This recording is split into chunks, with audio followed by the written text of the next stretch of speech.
My mother always wanted a son. She finally became pregnant and began taking various sex-changing drugs and herbs of dubious origin, firmly believing that these drugs could turn the fetus into a boy. In my past life, I begged her to stop. I showed her science books, pleaded with her to be healthy. She listened, stopped the crazy remedies, and gave birth to a healthy baby girl. My family blamed me. They claimed my interference turned the brother into a sister. They said I was responsible for her. I loved my little sister and took care of her tirelessly. But she grew up hating me, blaming me for her gender because the guy she liked was gay. In a fit of rage, she hacked me to death with a kitchen knife. When I opened my eyes again, I was back to the moment my mother announced her pregnancy. This time, I'll give them exactly what they want. Penny, I'm pregnant. Do you want a little brother or a little sister? When I heard my mom say those words, I realized I had been reborn. I flashed a huge smile. Of course I want a brother. Otherwise, who will carry on the family name? Mom, Dad, and Grandma treat you so well, you can't let the family line end with you. My dad and Grandma immediately shot me approving looks. My mom's smile froze for a second before she forced it back. Penny, how can you say that? A sister would be just as sweet and well-behaved as you.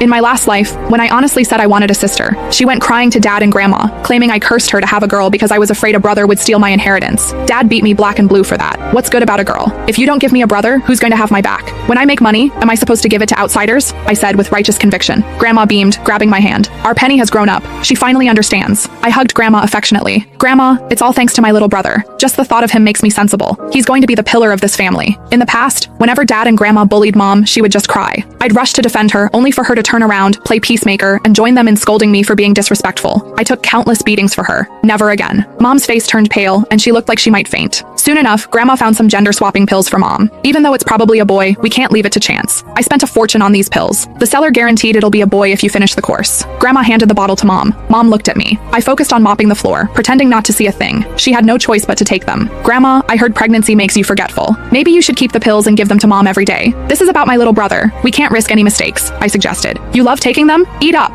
Grandma nodded vigorously. Right.